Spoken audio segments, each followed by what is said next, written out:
की कड़कती गर्मी में अशोक की हालत खास्ती होती जा रही थी। एक तो ऊपर तेज धूप और ऊपर से उसका पुराना रिक्शा। खून पसीना एक करके वो अपनी रिक्शा को हाँक रहा था। लीजिए मैडम, आपका चौक आ गया। ये लो भैया। ये क्या मैडम, बस 20 रुपए? बात तो 30 रुपए की हुई थी ना मैडम?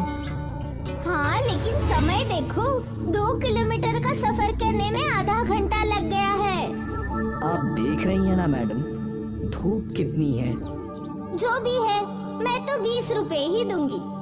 वो औरत अशोक को 20 रुपए थमा कर चली गई।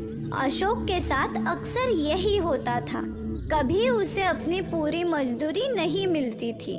वो उदास था और दुखी भी, और अपनी सारी परेशानियां वो अपने आराध्य को बताया करता था।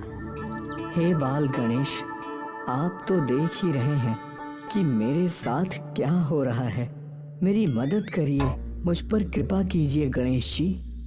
अपने सारे गम गणेश जी को बताकर अशोक वापस काम पर लग जाया करता था। एक के बाद एक सवारियों को उनकी मंजिल तक पहुंचाकर अशोक के पैरों में बहुत दर्द हुआ करता था। पूरा दिन रिक्शा चला कर अशोक ने बस 100 रुपए ही कमाए।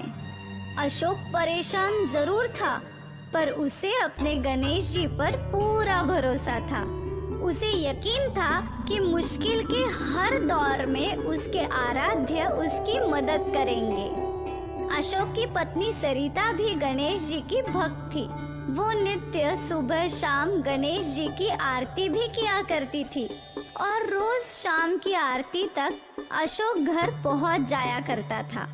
जय गणेश जय गणेश जय गणेश देवा, माता जकी पार्वती पिता महादेवा। अशोक हर दिन बाल गणेश के समक्ष देसी घी का दिया लगाता था। पापा, एक सवाल है। पूछो। आप ही कहते हैं कि देसी घी बहुत महंगा है, हम तो खाने में भी उसका इस्तेमाल नहीं करते, तो आप रोज गणेश जी के लिए देसी घी का क्या करते हैं? सवाल अच्छा है। भले ही हम अच्छी अच्छी चीजें खा नहीं सकते बेटा, पर गणेश जी के लिए सारी चीजें सबसे अच्छी होनी चाहिए। इसलिए मैं उनके लिए शुद्ध देसी घी का दिया ही करता हूँ और हमेशा करता रहूँगा। ठीक है पापा, मैं समझ गया, और मैं भी हमेशा गणेश जी को शुद्ध देसी घी का भोग चढ़ाऊंगा। बहुत अच्छे प्रशांत। अशोक रास्ते पे अपनी साइकिल रिक्शा चलाता रहा। कभी उसे कड़ी धूप का सामना करना पड़ता, तो कभी तेज बारिश का, पर चाहे कुछ भी हो, वो डटा रहता और हर दिन वो गणेश जी को अपनी सारी परेशानियां बताया करता था। फिर एक दिन उसके साइकिल रिक्शा से आवाज आने लगी। उसने पूरी कोशिश की आवाज बंद करने की। अरे ये क्या है भैया, ये रिक्शा इतना आवाज क्यों कर रहा है? पुराना हो गया है ना, तो इसकी मरम्मत करवाओ, इसकी आवाज से इरिटेट हो रहा है। जी जरूर करवा लूंगा। अशोक कुछ दूरी तक रिक्शा चलाता रहा और उसके रिक्शे की आवाज से सवारी परेशान होने लगी। रुको रुको रिक्शा, मैं दूसरी रिक्शा पकड़ लूंगा, इसकी आवाज से बहुत इरिटेट हो रहा हूँ। अरे अरे वो आदमी गुस्से में रिक्शे से उतर गया। हे गणेश जी, आज इतनी कमाई हो जाए कि इस रिक्शे की मरम्मत करवा सकूं। अब तो लोगों को भी इसकी आवाज से इरिटेशन होने लगा है। लेकिन उस दिन जो भी अशोक की रिक्शा में बैठा, वो आवाज से परेशान होकर नीचे उतर गया। अब अशोक ने सिर पकड़ लिया। पूरे दिन में उसने कुछ भी नहीं कमाया था। स्वर्ग लोक में बादलों पे बैठे बाल गणेश अपने इस भक्त की हालत देख रहे थे। मूषक राज को अशोक पर बहुत तरस आ रहा था।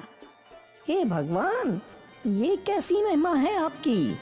आपके भक्त इतनी मुश्किलों में हैं और आप उसकी सहायता ही नहीं कर रहे हैं। मूषक, इंसान का जीवन उसके पिछले जन्म के कर्मों पर निर्धारित है।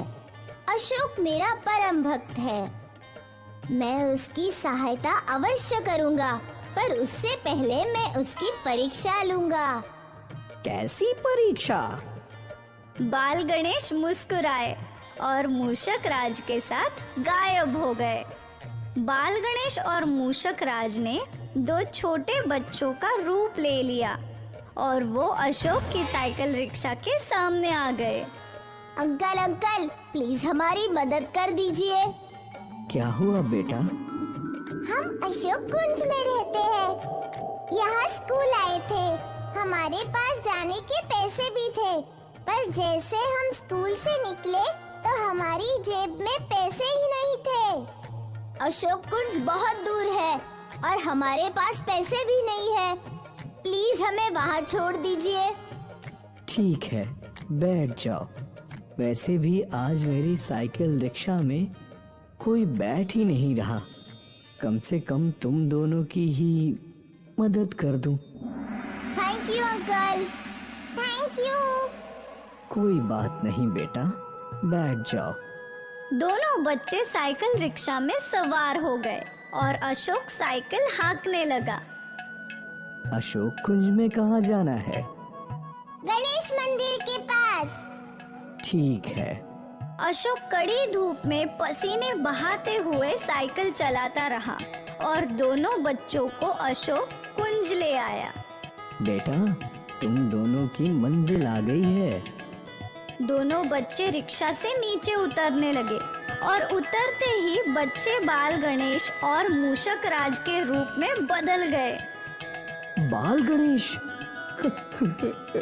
हे भगवान, आप मुझ गरीब की रिक्शा में, मेरा जीवन धन्य हो गया भगवान। अशोक, मैं यहाँ तुम्हारी परीक्षा लेने आया था और इस परीक्षा में तुम सफल हुए। तुम ना ही मेरे सिर्फ अच्छे भक्त हो, बल्कि एक अच्छे इंसान भी हो, और इसीलिए आज से तुम्हारा जीवन खुशियों से भरपूर्ण होगा। तथास्तु। बाल गणेशा के आशीर्वाद से अशोक और उसके परिवार की जिंदगी ही बदल गई। उसके पास बड़ा घर और ढेर सारी शोहरत आ गई, लेकिन वो अब भी पूरे मन से बाल गणेशा की आराधना करता था। आज भी नित्य हर दिन उसके घर बाल गणेश की पूजा होती थी। जय गणेश जय गणेश जय गणेश देवा, माता जाकी पार्वती पिता महादेवा। और आज भी वो शुद्ध देसी घी का दिया लगाया करता था और साथ ही शुद्ध देसी घी में बना भोग भी चढ़ाया करता था। बाल गणेश ने अपने इस भक्त की जिंदगी संवार दी।